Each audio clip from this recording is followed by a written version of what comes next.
from the CyberHub bunker and studio, you're tuning in to the CyberHub Podcast. And now for your host and CISO, James Azar. Good morning, security gang. Welcome to another episode of the CyberHub Podcast. Wednesday, January 10th, 2024. We've got a packed show today. I mean, seriously packed.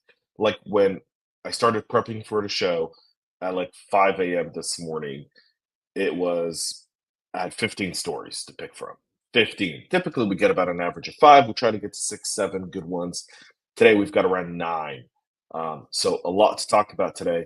We're obviously going to be recapping the first Patch Tuesday for January 2024, for the year 2024, Patch Tuesday, January, and so much more. We're live wherever you're watching us on YouTube. Good morning, everyone tuning in. LinkedIn, X, Facebook, Twitch, Rumble. Thank you for all tuning in. Instagram, thank you all for being here. If you're listening after the fact on Apple, Spotify, Google, thank you. Please make sure to subscribe.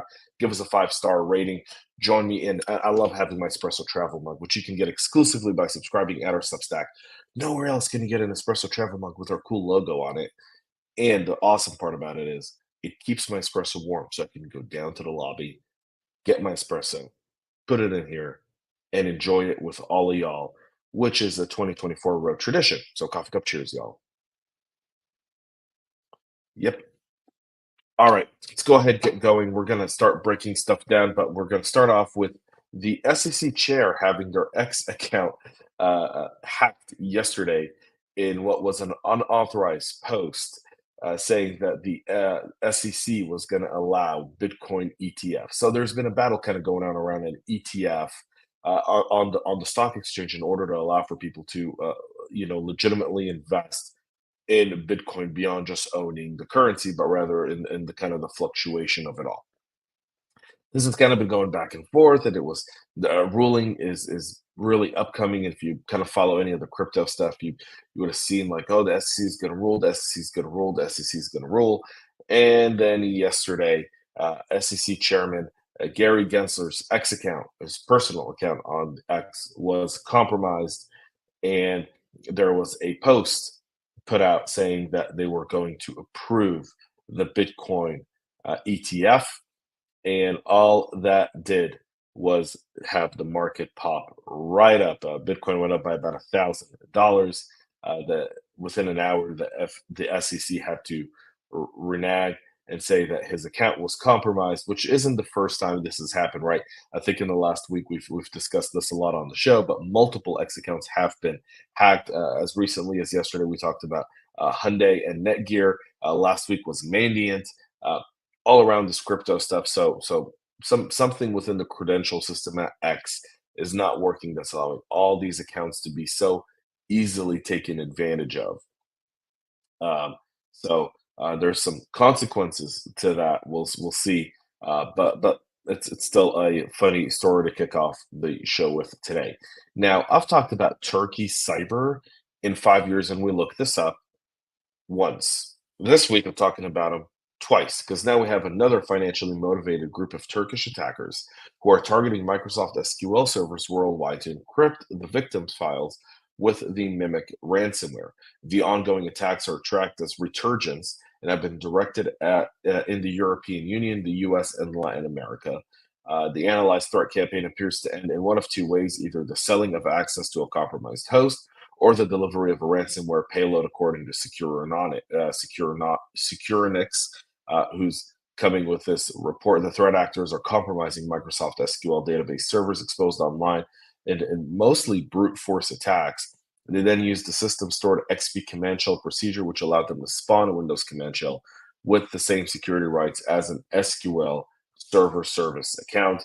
They then deploy a heavily obfuscated Cobalt Strike payload using a sequence of PowerShell scripts and in-memory reflection technique, with the end goal of injecting it into the Windows native process, SND vol, essentially overcoming anything like that. They also download and launched the AnyDesk remote desktop application as a service. They then start to collect clear text credentials, extracting using Mimikat. So a sophisticated type of attack that these team in Turkey are using, and we're obviously seeing a little bit more coverage there.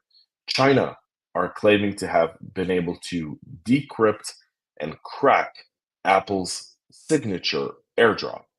AirDrop is typically unanimous. The only thing you see in AirDrop, if you're an Apple user, is you'll see the name of the device or the name of the contact. If you have that person in your contact, you would see the contact in AirDrop, so you can share essentially music, pictures, messages, whatever you want. You can do that through AirDrop if you didn't want to do it through anything else. Well, China, who has a long history of censorship and fighting the freedom of information, have now said that they found a way to identify through AirDrop who sent what to who, including phone numbers or email addresses of the people sharing the content. During the 2019 pro-democracy protests in Hong Kong, protesters often used AirDrop to share pamphlets and posters in order to circumvent Chinese censorship as they were trying to kill the protest and the anti-G messages that were going on in Hong Kong. We obviously know how well that's going. Hong Kong is now essentially another Chinese dictatorship. Bloomberg first reported that China's Beijing Wenxing Dongjian Judicial Appraisal Institute had discovered a way to extract the phone numbers, email addresses, and device names of those who sent and received any AirDrop images from the device logs. They say they conducted the research after Apple AirDrop was used to send inappropriate comments in the Beijing subway, meaning someone insulted someone and your social credit score would not allow us to do this. We had to go investigate it and we cracked it. If you believe that, then I've got a bridge in Brooklyn I want to sell you. Happy to have that conversation. Either way, China claims to have done that. We'll see how Apple responds to this and what that actually means. Now let's get into our Patch Tuesday for recap. Yesterday was the first Patch Tuesday of the new year, as many of you were just picking up gear, getting ready to get started. Microsoft released security updates to a total of 49 flaws and 12 remote code execution vulnerabilities. Only 2 vulnerabilities were classified as critical, one being a Windows Kerberos security feature bypass, and another a Hyper-V remote command injection. All in all, 10 vulnerabilities had elevation of privilege, 7 were security feature bypass, 12 remote code executions, 11 information disclosures, 6 denial of service vulnerabilities, 3 spoofing vulnerabilities, and a partridge in a pear tree. The total count of 49 flaws doesn't include 4 Microsoft Edge flaws that were fixed on the 5th of January this year. So the flaws here are, there's a few interesting flaws. I think people tried to make more of it, but Cisco, for their end, have also released a security update. Google, we'll get to that here in just a minute. Avanti and SAP also released theirs. Let's go ahead and get into Android because Android's was significant.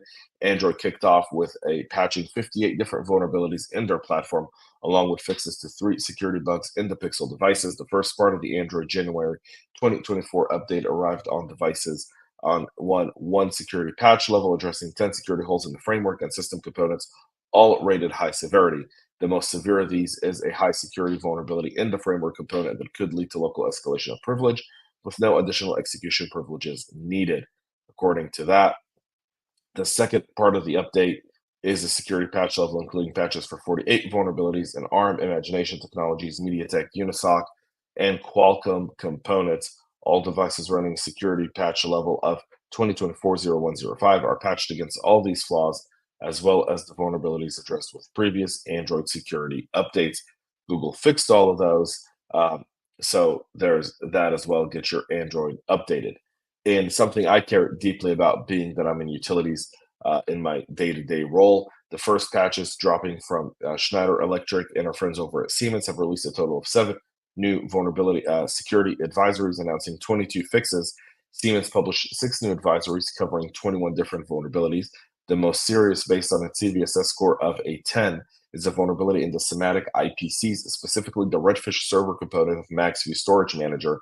Microchip has released a patch for its MaxView products, and users are advised to install it immediately. You really don't want to delay this. You want to get this patch ASAP.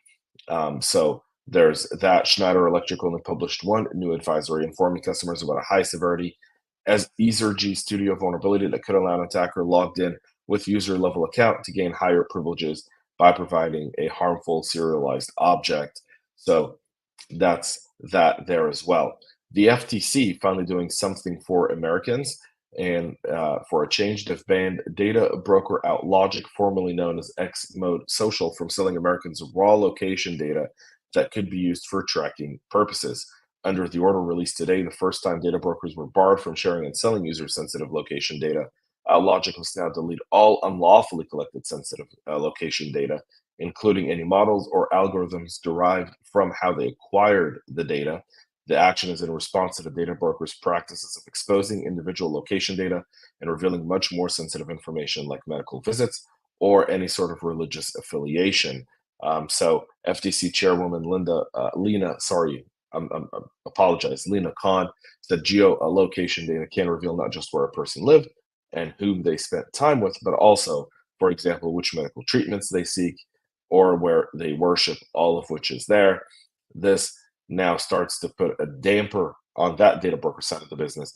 But if we had a functioning White House, Congress, and Senate, maybe we would have passed a data broker collection law, a federal privacy regulation that the NTSC and so many others have been working on, and so much more. Instead, FTC is doing what they're supposed to do, which is really protect consumers, and there's that. Our final story of the day, again, said at the very first episode of this year, market consolidation. Smell it, hear it, here it comes, because we've got two of them today. First of all, a mega deal. Hewlett Packard Enterprise announced that they're acquiring network equipment maker Juniper Networks for $14 billion in cash. The acquisition is expected to double Hewlett Packard's networking business and expand its portfolio with AI-native networking offering, making a significant shift in HPE's portfolio towards a more dynamic, high-margin networking business.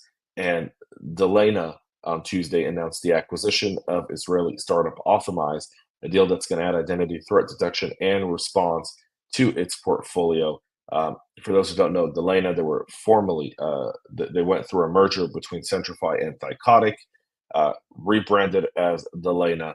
I've had the pleasure of hosting a webinar with them on the Hacker News. So congratulations to the teams there, and congratulate to Dotan and the team over at Authomize for this successful exit and acquisition.